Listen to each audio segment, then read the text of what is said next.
Olá, sejam bem-vindos e bem-vindas ao InfoCast, o podcast do InfoJobs, site líder em conectar empresas e talentos.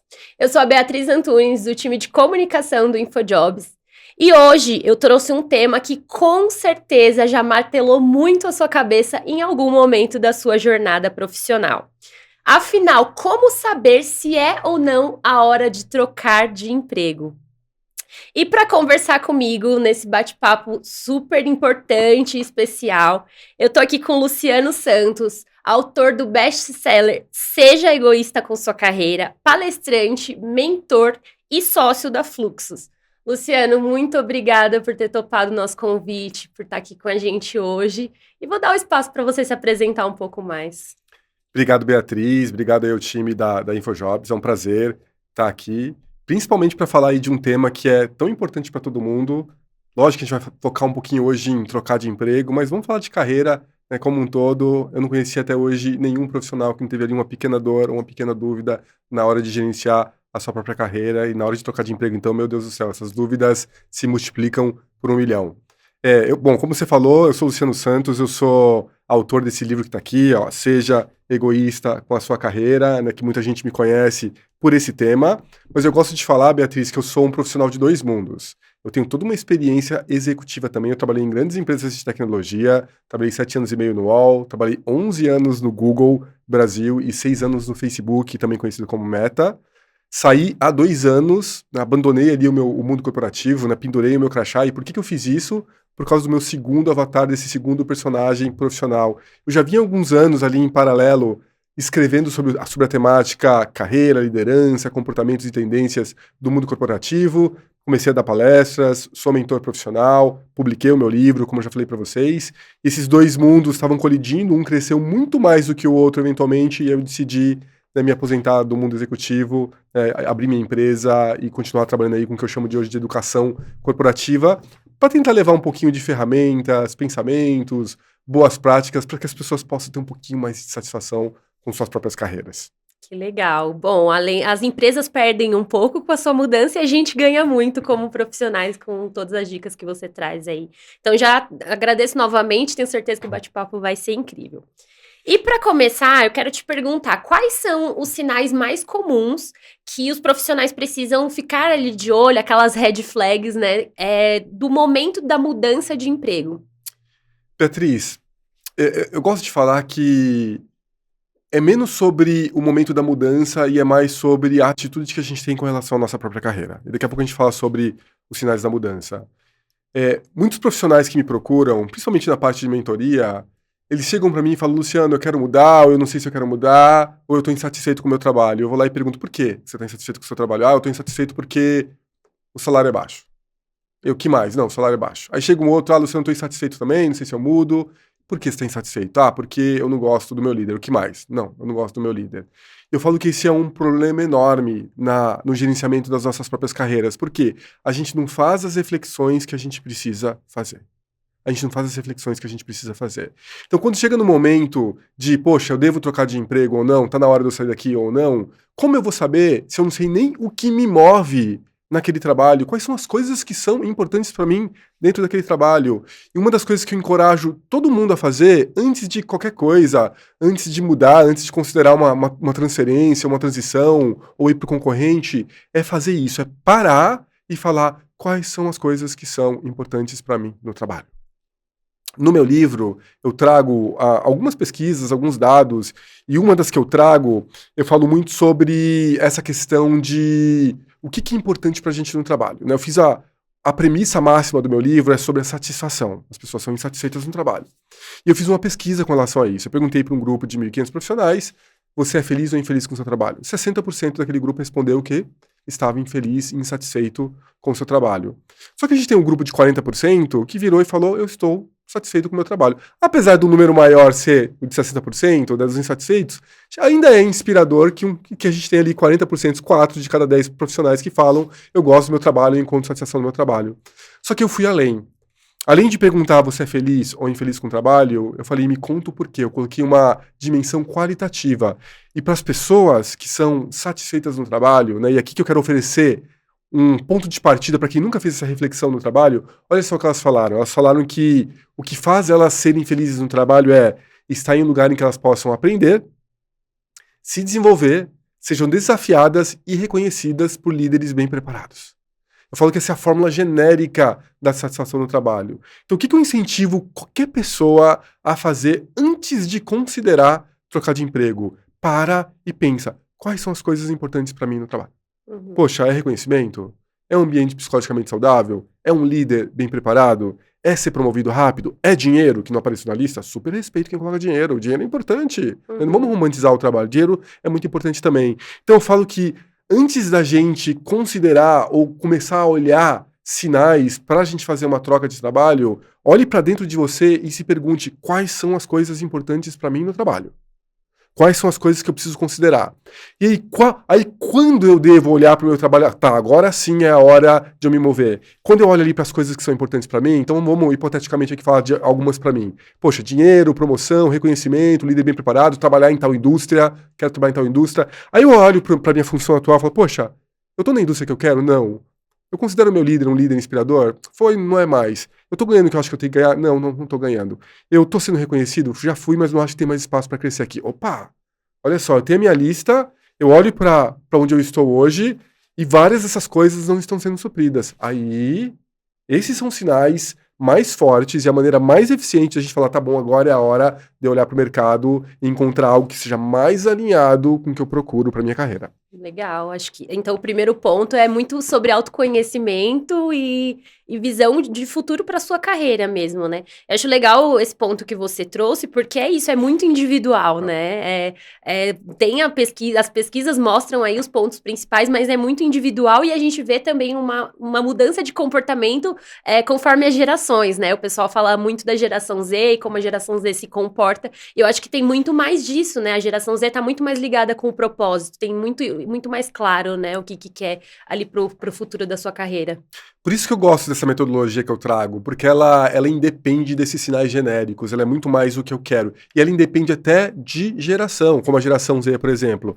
Para a geração Z, poxa, propósito, a natureza da indústria ou da empresa que eu trabalho são importantes para mim, coloque isso na sua lista. Coloque isso na sua lista. E essa lista, Beatriz, até a gente usar aqui uma metáfora, eu falo que ela nada mais é do que uma poderosa bússola corporativa. Não para falar exatamente onde a gente vai parar, mas para dar uma direção. E onde eu vejo os maiores problemas quando as pessoas vão trocar de trabalho. Eu estou insatisfeito no meu trabalho, você já deve ter... Eu sempre... Quem não conhece alguém que já passou por isso ou conhece alguém que passou por isso? Olha só o cenário que eu vou te descrever agora. Estou insatisfeito com o meu trabalho, não aguento mais, está tudo muito ruim. Aceito a primeira proposta que aparece. Aí chega lá, o que acontece? Frustração. A mesma coisa. Ah, meu Deus do céu, eu saí ali do fogo e tô agora numa panela de pressão. Piorou. Poxa, eu tinha um líder que não era inspirador, agora tem um líder que é agressivo. Eu tava numa indústria que eu não gostava muito, tô numa agora que eu odeio, ou que eu não gosto de jeito nenhum. Então, por isso que é muito importante a gente fazer essa reflexão. Porque senão a gente faz essas mudanças sem nenhuma bússola, sem nenhuma direção, a gente sai de um lugar para parar em lugar nenhum, para parar num lugar que era, às vezes, até mais que traz mais insatisfação pra gente do que o anterior. É muito legal. E até aproveitando esse gancho da sua resposta, acontece muito isso das pessoas mudarem de emprego por entenderem uma necessidade momentânea ali. Então, tudo bem, vou mudando. E tem muita gente que tem aí um currículo com passagens bem breves por várias empresas. Dito isso, eu queria saber se você acha que existe um tempo mínimo ou um tempo ideal aí para ficar em uma empresa antes de mudar para um novo emprego. Tem o que o Luciano acha e tem o que o mercado acha. Acho que são duas coisas bem separadas aqui. Eu falo que o tempo no trabalho hoje em dia, Beatriz, ele já não é mais régua de sucesso. Eu sempre lembro de um tio meu que falava, Luciano, você quer ter sucesso na sua carreira? Fica que nem esse outro tio que foi 30 anos na Ford, 40 anos não sei aonde. Tempo numa cadeira hoje já não é mais régua de sucesso. Mas, ao mesmo tempo, a gente sabe que existem, sim, algumas visões e algumas interpretações do mercado que podem ali prejudicar a sua recolocação. Do que eu tô falando agora? Poxa, eu preciso estar 10 anos numa empresa? Não acho que você precisa estar 10 anos numa empresa. Você pega, por exemplo, a indústria que eu nasci e a indústria que eu me formei, que é a indústria de tecnologia. O tempo médio de permanência nos empregos da indústria de tecnologia é de 2 anos e meio a 3 anos. Olha só, não é muito, 2 anos e meio a 3 anos.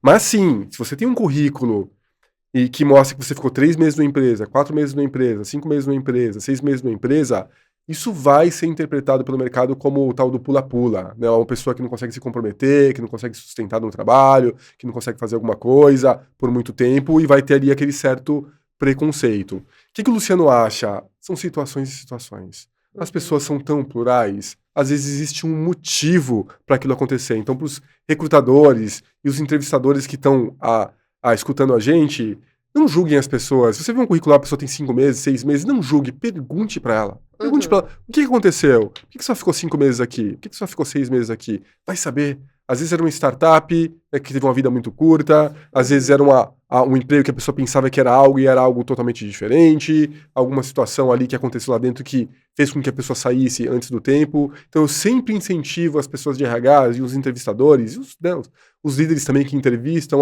pergunte para as pessoas, não julguem. Não só olhe aquele currículo ali 3, 6 meses e fala, não, essa pessoa aqui é um pula-pula, eu não vou contratar. Pergunte por que aquilo está acontecendo. E às vezes é muito mais importante a história como um todo e o que aquela pessoa vai te trazer na mesa do que o tempo que ela ficou lá. Então tem um tempo ideal? Eu não acho que tem, o mercado acha que tem e a gente precisa ter atenção para isso. Tem muito a ver com a ambição profissional das pessoas também, né? Muitas vezes essa mudança. Então acho que é bem importante o que você falou, né? Cabe ao RH entender os motivos dessas mudanças de emprego. E, Luciano, quero falar um pouco sobre o seu livro, né? Vamos falar. Que é um best-seller. Acho que quem tá nos assistindo com certeza já ouviu falar ou já leu. E o título por si já chama muita atenção, né? Seja egoísta com a sua carreira. Primeiro, eu queria que você comentasse um pouquinho sobre qual é a mensagem principal do livro, mas também se você acha que esse egoísmo, entre aspas, ele é essencial para que os profissionais não percam boas oportunidades profissionais. Boa, boa. Eu vou tomar aqui a liberdade até de inverter. Deixa eu falar primeiro do título, né, gente? Esse é o meu livro, já mostrei para vocês, vou mostrar mais uma vez. Orgulho do autor. Né, tá entre os mais vendidos da categoria desde o lançamento em 2021, né? Vai fazer 3 anos em novembro e ainda está entre os mais vendidos. O título do meu livro, Beatriz, já foi até motivo de hate nas redes sociais, né? Eu já tive muita gente que fez postagens enormes, falando que era um absurdo alguém falar para ser egoísta com sua carreira, e de todos que eu vi, ninguém tinha lido o livro, né? Sabe aquele ditado lá, não julgue um livro pela capa? E eu falo que o título do meu livro, ele nada mais é do que uma provocação. E eu quero trazer 2 pensamentos para essa provocação. O primeiro pensamento é, sabe aquelas balanças antigas, que tinha aqueles 2 braços? Imagina que a nossa carreira é uma balança, daquela balança antiga, que tem, né, ali 2 componentes. De um lado, tem tudo que é importante para nossa carreira. Autoconhecimento, educação sobre como gerenciar a sua própria carreira, ter bons mentores, saber tomar decisão, criar relacionamentos, fortalecer networking.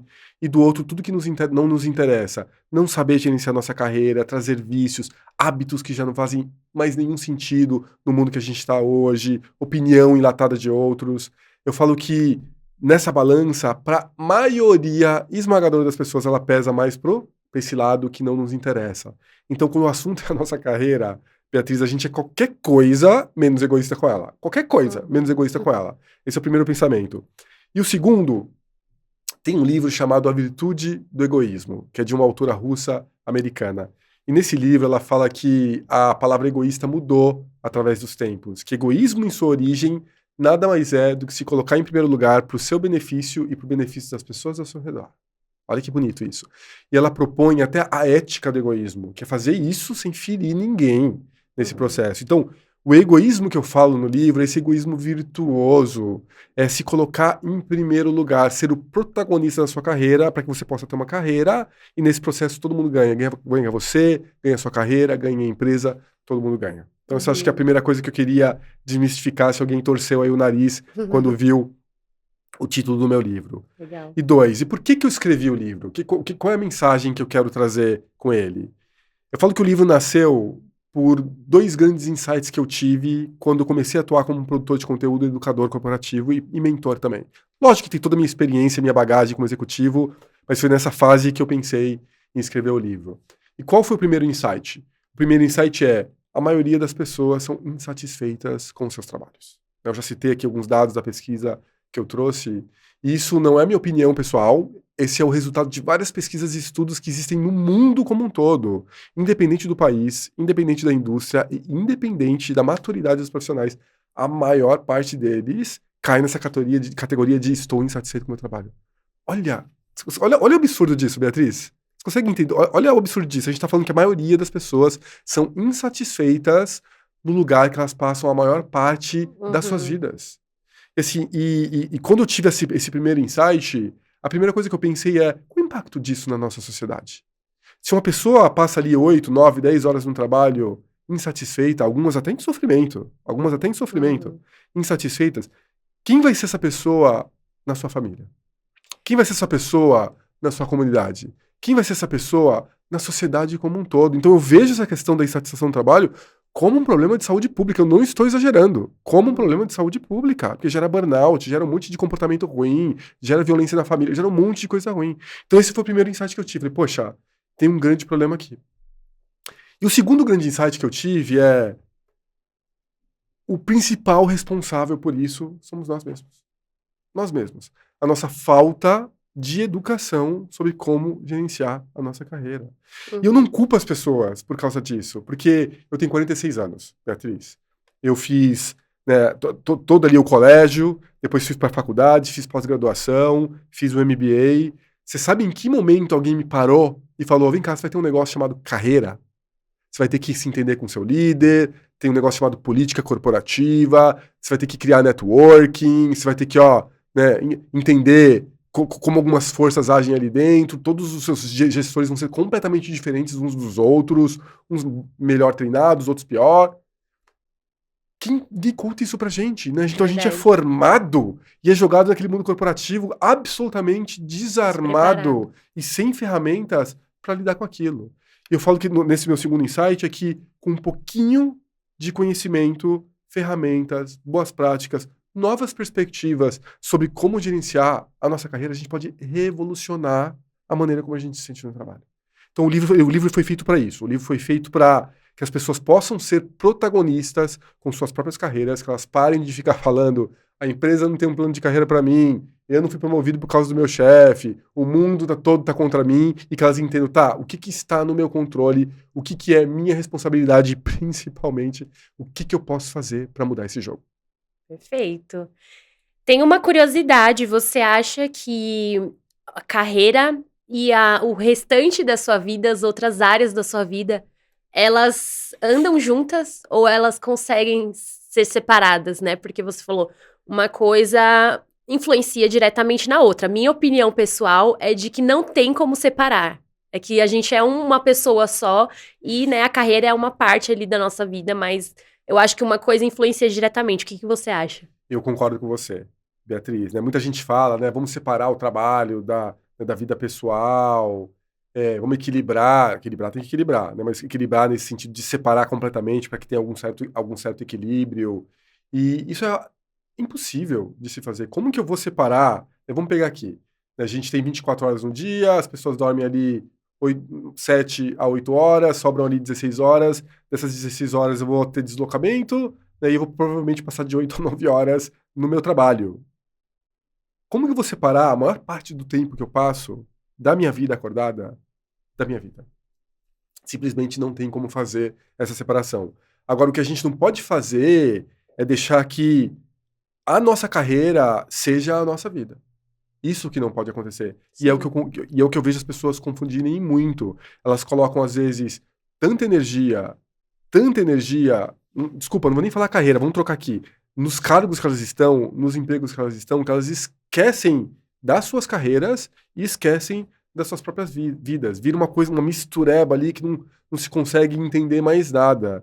E eu falo que todos nós, Beatriz, a gente precisa saber quem nós somos sem o nosso crachá.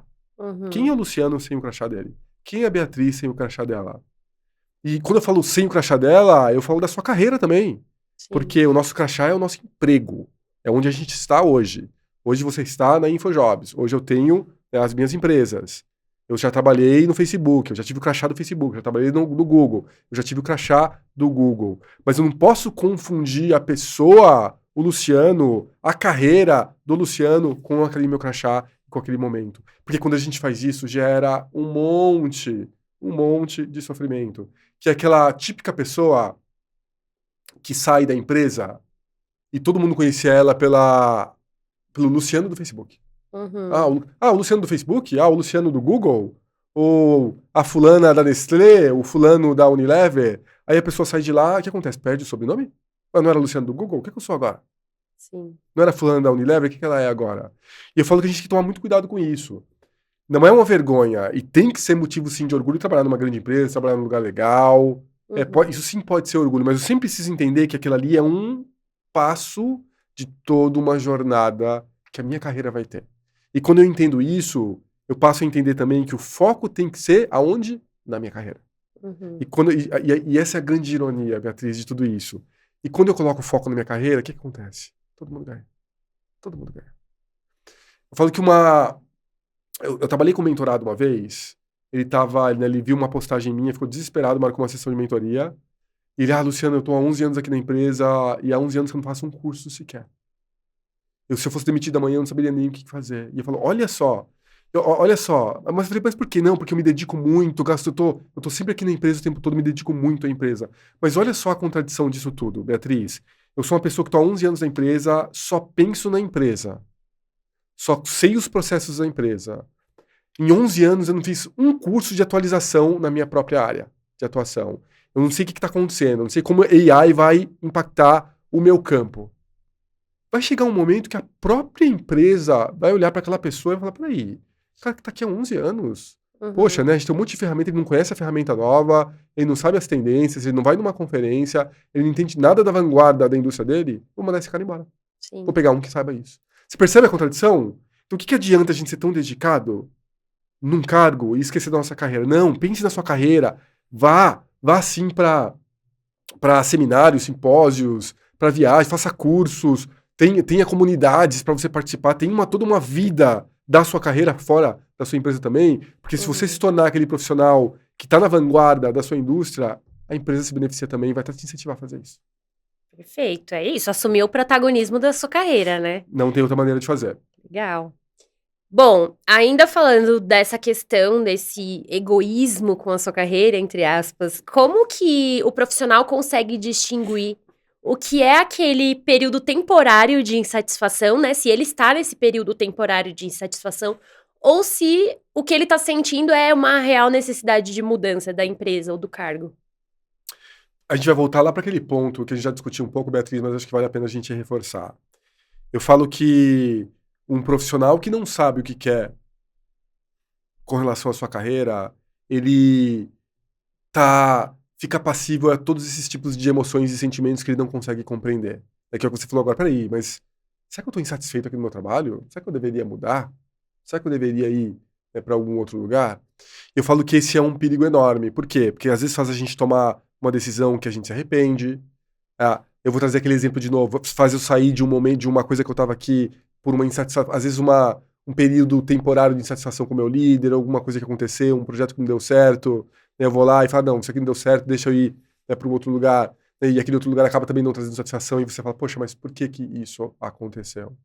Tem uma pequena metodologia que eu trago dentro do livro, que eu falo que é o correr de e correr para. Eu falo que é muito importante que a gente entenda muito bem a diferença de um e a diferença de outro quando a gente está nesse momento de falar, peraí, eu quero buscar uma nova função. E qual é a diferença de correr de e correr para? Eu aprendi isso com uma líder que eu tive que era muito sábia. Uma vez eu tinha uma vaga aberta no meu time, uma pessoa interna se candidatou e ela falou, Luciano, ele tá correndo de ou tá correndo para? Eu falei, como assim, Adriana? Peraí que eu vou te explicar. E olha só como ela me explicou isso, é algo que eu trago pra minha vida. Luciano, correr de ele está querendo vir para cá porque ele já não gosta mais do trabalho dele, ele está cansado onde ele está, ele tem algum motivo pessoal ou da área dele para mudar, ou ele está correndo para, ele realmente quer vir para o nosso time, ele realmente quer trabalhar com vendas, ele realmente olha para essa vaga que a gente tem aqui e fala, nossa, eu quero muito fazer isso porque isso aqui está na minha listinha de coisas para fazer. Eu falei, nossa, que coisa interessante. Eu fiz uma outra entrevista com ele depois, falei, cara, por que você quer mudar? Poxa, cara, sei lá, meu, acho que eu preciso de uma coisa nova, já não tô mais gostando de onde eu tô mesmo muito na mesmice. Falei, tá, mas e dessa vaga aqui, o que te interessa? Sei lá, olhei para vendas, talvez seja alguma coisa que eu possa fazer. Você percebe a diferença de um e pro outro? Aí a gente falei, poxa, não é o candidato que a gente tá procurando. A gente tá procurando alguém que seja apaixonado por vendas, que queira estar com o cliente, que queira fazer esses processos. Sim. Então, o que eu traria para reflexão dessa sua pergunta, lembrem disso nesse momento. Peraí, eu devo mudar agora ou não? Lembra do correr de e correr para? Por que que você quer mudar? Ah, eu quero mudar porque eu quero ter experiência naquela indústria, eu quero trabalhar com aquele líder que é inspirador, aquele time faz tem essas experiências que eu quero ter, ou essas funções que eu gostaria de experimentar, ou você tá, não, já não aguento mais o que eu tô fazendo aqui, eu quero ir pra algum outro lugar. Pense nisso, lembre desse conceito, você tá correndo de ou tá correndo para? Incrível, muito legal. Bom, no seu livro, e a gente falou um pouco aqui sobre isso também, sobre a clareza do que você quer para sua carreira, né? E aí no livro você traz algumas dicas, né, de como deixar isso explícito. E aí eu queria falar sobre dentro da empresa que as pessoas estão atualmente. Como trazer essa clareza do que o profissional quer, sem se prejudicar dentro da empresa atual, aliás. Eu falo, Beatriz, que um dos fenômenos que mais me espantam dentro do mundo corporativo é como a gente perdeu a capacidade de ter conversas de qualidade. Principalmente com os nossos líderes. Qual é a melhor maneira de eu saber das oportunidades que existem dentro da empresa? É eu tendo uma boa conversa com o meu gestor. Eu tendo uma boa conversa com o meu gestor do tipo, imagina que você é minha gestora Beatriz, né? Poxa, tô feliz no que eu tô fazendo hoje, mas eu tô pensando aqui nos meus próximos passos de carreira. Poxa, né? Você tá numa cadeira de liderança hoje, como foi pra você? Como que você fez essas escolhas? Como que você tomou essas decisões? Tem alguma coisa aqui dentro da empresa que você olha que seria interessante dar uma olhada também? Olha que conversa poderosa que pode sair disso. Lógico, o líder, ali o personagem mais óbvio da gente fazer isso, mas não parem no líder, não. Tem outros personagens da empresa também. Eu sempre incentivei as pessoas que trabalhavam comigo. Eu gerenciei times de venda praticamente a minha vida toda. E o tempo ali de duração de uma pessoa no time de venda era mais ou menos 3 anos. E já no primeiro ano que as pessoas chegavam nos times, eu falava, olhe ao redor, a empresa é enorme, tem um monte de oportunidade. Comece a olhar ao redor, que time eu trabalharia daqui a 2, 3 anos? O que eu me interesso? Marketing, operações, analytics? Quais são as áreas, compliance, financeiro? Quais são as áreas que eu gostaria que eu teria interesse no futuro e poderia olhar?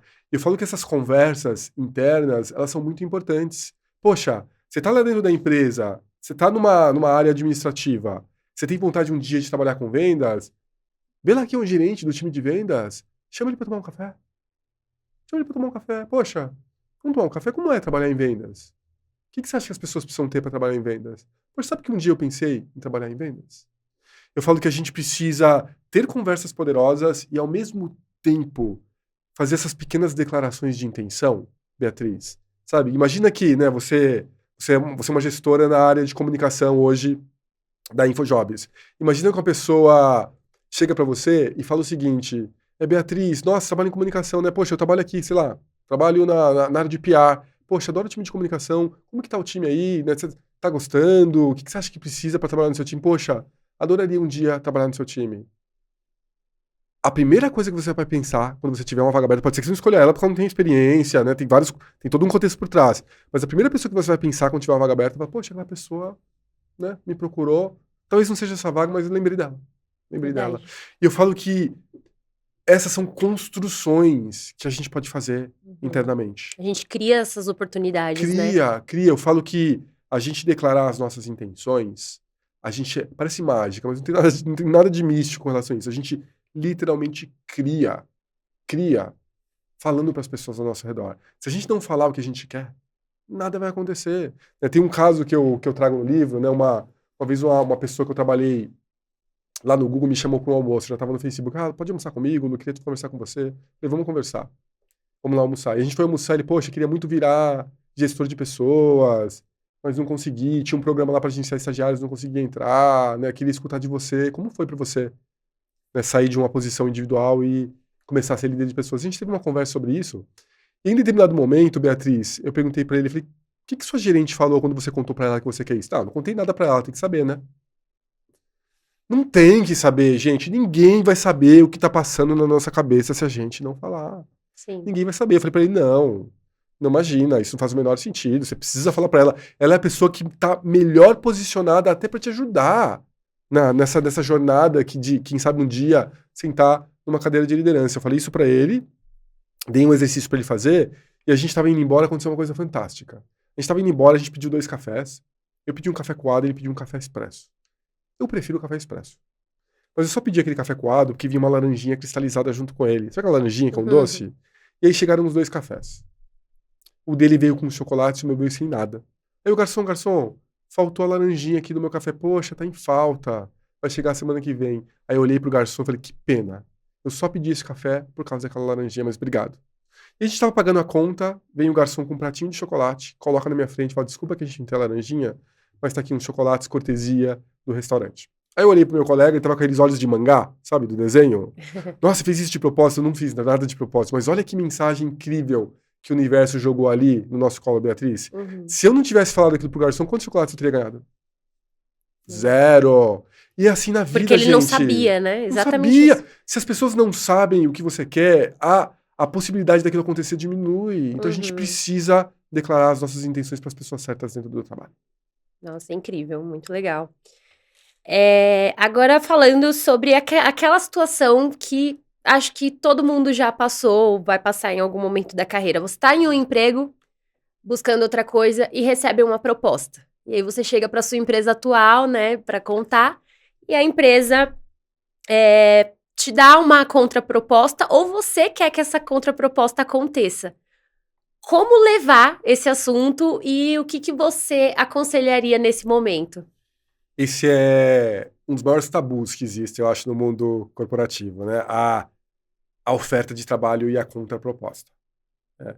Primeiro, Beatriz, que eu sou da linha que é muito importante para a gente sempre testar o nosso valor no mercado. Quanto vale 1 quilo de Luciano no mercado? Quanto vale 1 quilo de Beatriz no mercado? Acho que é muito importante, não o tempo todo, né? Mas de vez em quando fazer uma entrevista aqui, uma entrevista colar, principalmente quando eu olho para as coisas que me movem no trabalho, e eu falo, poxa, no meu trabalho já, né, tá metade da lista só. Talvez eu precise de uma experiência nova. Mas às vezes tem a maior parte da lista e um daqueles pontos pega um pouco mais salário. Por exemplo, poxa, né? Pô, eu gosto do meu líder, eu gosto da indústria, eu gosto da experiência que eu tenho, mas eu não gosto do meu salário.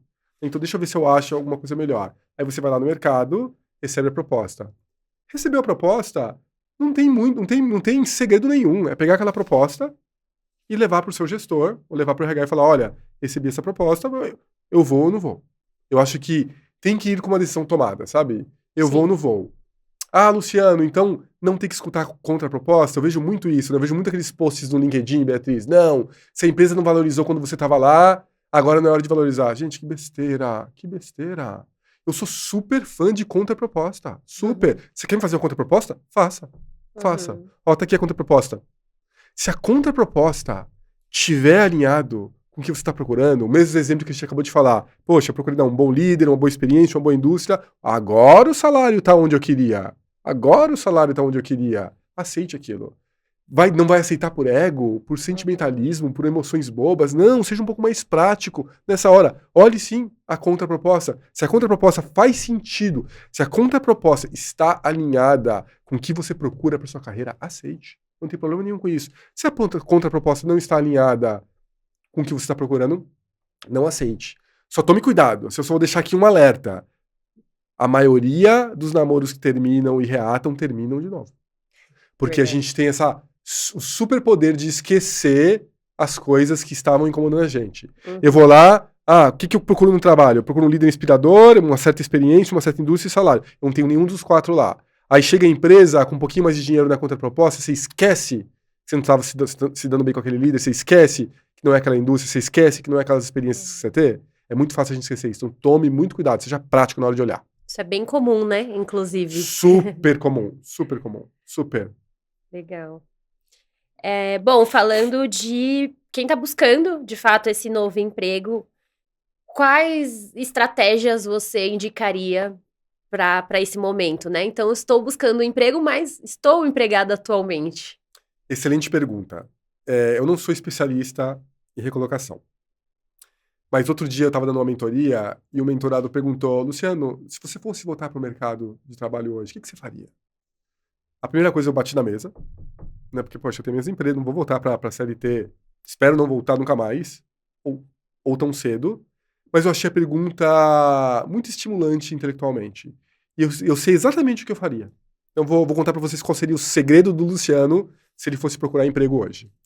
A primeira, eu acredito muito em intencionalidade, Beatriz. Muito, muito nisso. Então a primeira coisa que eu faria eu faria uma lista de quais empresas eu gostaria de trabalhar. Uma lista. Então, E aí a lista pode seguir muito a nossa personalidade. A minha lista teria grupo A e grupo B. Então, a minha lista no grupo A ali, eu voltaria para empresas de tecnologia, eu voltaria para um Facebook, eu voltaria para um Google, eu iria para uma Apple, eu iria para uma Amazon, talvez um TikTok. Então, ali, né, Big Tech está ali na minha lista. Qual que é a minha lista de grupo B? Eu sempre tive curiosidade de trabalhar em unicórnios. Sempre. Um Nubank, uma Stone, uma Único IDTech, né? As empresas cresceram muito rápido, né, passaram a valer muito, então estaria na minha lista. Então, fiz minha lista. Primeiro passo. Fiz minha lista, coloquei intenção dos lugares que gostaria de estar. Pouquíssimas pessoas fazem isso. Coloque a intenção de onde você quer estar. A segunda coisa que eu faria, eu pegaria essa lista e eu seguiria todas essas empresas lá no LinkedIn. E uma por uma, seguir, ligar aquele alerta de vaga, sabe? Ligar o alerta de vaga, entrar em sites de emprego, como InfoJobs, e ligar lá, deve ter um alertinha também por empresa, né? Ligar lá o alertinha por empresa, ou procurar aquelas empresas e vagas naquelas empresas, né? Faria isso. Só que eu acho que o brilhantismo do LinkedIn não é nem a vaga, porque eu não acho que é o forte deles.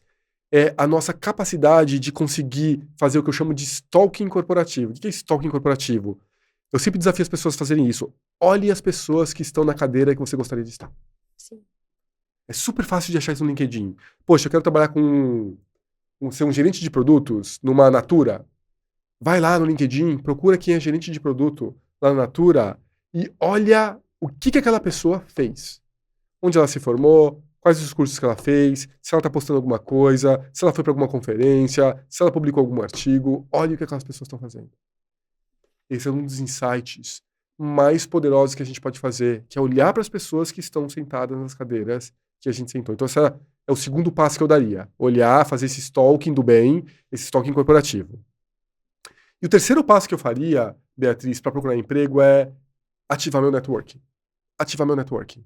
Chegar para as pessoas que já trabalharam comigo, né, que eu tive experiências, que foram meus clientes, eu fui cliente deles, né, foram meus colegas, meus ex-chefes, chegar para essas pessoas do meu networking e falar, olha, tô aqui, tô de volta pro mercado, tô procurando uma posição X nessas empresas aqui, mas tô aberto também a ter outras conversas. Vamos tomar um café para falar um pouquinho mais sobre isso? Uhum. Ah, Luciano, né, sempre tem essa pergunta. Poxa, Luciano, mas e se eu não tenho um network ainda muito desenvolvido? Crie esse networking. Numa das aulas que eu dei, que eu gravei, eu tenho algumas aulas disponíveis no meu canal do YouTube, na parte de networking, eu desafio as pessoas a falar assim, ache 10 pessoas de uma indústria, ou a indústria que você está, ou a indústria que você gostaria de trabalhar, e convide essas 10 pessoas para um café virtual. Vai lá, no LinkedIn, fala, poxa, quer tomar um café virtual comigo? Quer tomar um café virtual comigo? Eu tive uma leitora que me mandou uma mensagem, Beatriz, foi lindinha essa mensagem. Ela mandou uma mensagem e falou, Luciano, eu assisti sua aula em que você falava isso, e a primeira coisa que eu pensei foi, que papinho de coach. Até parece que as pessoas vão fazer isso. Imagina, quem que vai responder? Mas eu estava tão insatisfeita com o meu trabalho, eu falei, mas tudo bem, eu vou arriscar. Eu gosto do Luciano, eu vou arriscar. Ela foi lá, ela é da área de educação. Ela foi lá, ela mandou, achou acho 10, 12 pessoas, mandou aquele e-mail para todo mundo. Falou assim, olha, puxa, vamos tomar um café, trabalho de educação também. Ela estava empregada ainda. Uhum. Trabalho de educação também, vamos trocar umas figurinhas. E 3 pessoas aceitaram. 3 pessoas aceitaram. Numa dessas conversas que ela teve, era um diretor, né, de uma área educacional que ela também faz parte, e a conversa de 30 minutos durou 1h30, e no final da conversa ele falou assim, você tem interesse em olhar uma oportunidade que a gente tem aqui? Eu achei sua cara. Eu falei assim, eu tenho. Ela aplicou para aquela oportunidade e começou lá em fevereiro desse ano. Olha que história incrível. Não tem um networking? Cria! Vai atrás do seu networking, cutuque as pessoas. Amigo de amigo, amigo do seu pai, amigo do seu primo, que tá ali no LinkedIn que você consegue ver, né, que tá no lugar que você queria. Então, se eu fosse procurar emprego, eu sei que não é o caminho mais óbvio, mas eu usaria essa estratégia. Intencionalidade, selecionar as empresas, achar essas empresas no LinkedIn e ver as pessoas que estão sentadas nas cadeiras, o que elas fizeram, o que elas estudaram, como elas se posicionam e acionar meu network. Demais. Essa seria a minha fórmula mágica. Legal. E o networking que você falou, às vezes a pessoa nem sabe que ela tem, né? Ou ela não sabe desenvolver esse networking, né? Porque a gente, como, né, na vida profissional, a gente conhece muita gente ao longo dos anos, né? Então, às vezes é reativar mesmo esses contatos, né? Se aproximar dessas pessoas. Então, as dicas são muito boas. Super. Assim, se você me permite até mais um comentário, Beatriz, eu falo que se a gente soubesse o poder do networking, quando a gente estava na faculdade, a gente ia fazer um LinkedIn, ia fazer todo mundo criar um perfil no LinkedIn e ia se conectar uns com os outros. Networking em algumas indústrias é a maior parte das vagas contratadas. A maior parte das vagas contratadas vem através de networking, vem através de indicação. Você tem muitas empresas de tecnologia que pagam para os funcionários, a gente sabia disso? Elas pagam. Google paga, Facebook acho que pagam ainda, né? Depois que teve os layoffs, pandemia, mas acho que eu sei que algumas pagam ainda. Pagam para as pessoas indicarem outras pessoas. Por quê? Porque elas sabem que uma indicação vale ouro. Porque alguém que já observou, que te conhece, eu conheço a Beatriz, eu já interagi com ela, eu já gravei um podcast com ela, eu sei que ela se comunica muito bem, eu posso indicar. E essa indicação vale ouro. Demais. E aproveitando o gancho, se você tem o seu perfil no InfoJobs, atualiza pedindo essa indicação. Você tem um espaço lá para pedir a indicação de pessoas com quem você já trabalhou, com quem você já estudou, para fortalecer o seu perfil. E aí é uma forma de atualizar esse perfil também, porque, como a gente sempre fala por aqui, ter o perfil atualizado é super importante para quem está buscando uma nova oportunidade, né? Luciano, e eu li a sua newsletter um dia desses, que você estava falando sobre o tema antifrágil na carreira. Queria que você comentasse um pouquinho de que forma essa metodologia, podemos dizer assim, esse pensamento, ele influencia na nossa carreira. A Antifragilidade é um livro muito interessante, né? Eu recomendo que todo mundo jogue no Google depois e pesquise. E o conceito de antifragilidade, gente, que eu gosto quando a gente chega ali num ponto de ruptura. Né? Eu cheguei num ponto de ruptura. Né? Uma decisão difícil, uma situação complicada, desafiadora. Eu chego ali e eu gosto muito de comparar, né, a antifragilidade em ser a diferença em você ser um pinheiro e um bambu. O que acontece? Né? Então imagina que eu estou em determinado momento, né, da minha carreira e bate uma ventania. Bate uma ventania enorme. Se aquela ventania bate num pinheiro, não sei se você já viu a madeira do pinheiro, faz assim, quebra. Aquele pinheiro vai quebrar e despedaçar. Se uma ventania bate num bambu, o que acontece com o bambu? Ele enverga, depois volta pro mesmo lugar. Então o que é a fragilidade? A antifragilidade, o que ela é? É a nossa capacidade de passar por essas situações sem se quebrar e, além de não se quebrar, aprender com aquilo. Pegar aquilo como um ensinamento que vai te fortalecer e vai te fazer ser um profissional ainda melhor. Assim, trazendo um outro exemplo bem bobinho. Sabe aquela pessoa que passa por um super desafio que exigiu que ela fosse muito resiliente e ao invés dela desistir, ao invés dela jogar a toalha, ela passa por aquilo e quando ela passa por aquilo, ela sai do outro lado ainda mais forte? Com ainda mais energia? Com mais sabedoria, com aquela experiência para colocar na mochilinha, para quando passar de novo vai ter um pouco mais de facilidade para passar por aquilo. Esse é o conceito de antifragilidade, que eu gosto bastante, porque ele ensina a gente que até as situações mais adversas podem ser professores enormes, e se a gente conseguir se configurar e aprender com aquilo, a gente vai se tornar um profissional melhor. Demais. Bom, essa pergunta nem estava aqui, mas eu quis trazer porque eu acho que de alguma forma ela se conecta com quem tá nesse dilema aí de trocar ou não de emprego, né? É de decidir realmente o que quer para os próximos passos aí da carreira. Super. Bom, Luciano, a gente já tá chegando no fim desse episódio, mas eu queria que você deixasse um recado ou um conselho para quem tá com esse triplex alugado aí na cabeça de mudo ou não mudo de emprego. Acho que o que eu mais gosto de falar para as pessoas hoje em dia, Beatriz, sejam intencionais com suas carreiras. Eu vejo muita gente cair ali no que a gente chama de mesmice, né, entrar ali naquela rotina do dia a dia, né, chego lá, faço meu trabalho, vou embora e não penso em mais nada. Eu falo que a nossa carreira precisa de intenção, a nossa carreira precisa de carinho, a nossa carreira precisa de tempo. Eu gosto até de provocar os profissionais e literalmente falar, coloque 1 hora na sua agenda, agenda do Google, agenda da Apple, agenda que você utilizar, coloque lá 1 hora para você refletir sobre a sua carreira. Literalmente refletir sobre a sua carreira. Onde eu estou? Quais são as coisas que me movem? Essas aqui eram as coisas que me moviam há 6 meses. Elas mudaram? Onde está a indústria que eu trabalho? Essa indústria está passando por alguma revolução? O que significa AI para essa indústria? Poxa, quanto tempo eu não faço um curso? Será que eu deveria fazer um curso? Será que eu deveria ter um mentor? Então, sejam intencionais com as suas carreiras. Gastem tempo em pensar com as suas carreiras. Eu vou repetir o que eu falei lá atrás. Se vocês colocarem energia no lugar certo, que é nas suas carreiras, no seu crescimento, todo mundo ganha. Ganha você, ganha o crescimento da sua carreira e ganha a empresa que vai ter um profissional melhor. Nossa, que incrível. Luciano, muito obrigado por ter topado o nosso convite. Tenho certeza que as suas dicas foram muito valiosas para quem está tanto procurando emprego ou quem está aqui pensando como desenvolver sua carreira. Eu aprendi muito hoje, então muito obrigada. E muito obrigada a você que esteve com a gente em mais um episódio. A gente vai ficando por aqui. Lembrando que se você está buscando uma oportunidade de emprego, no InfoJobs você encontra mais de 500 mil vagas em todas as áreas, em todas as regiões do Brasil. Então é isso, nos vemos no próximo episódio do InfoCast. Tchau, tchau.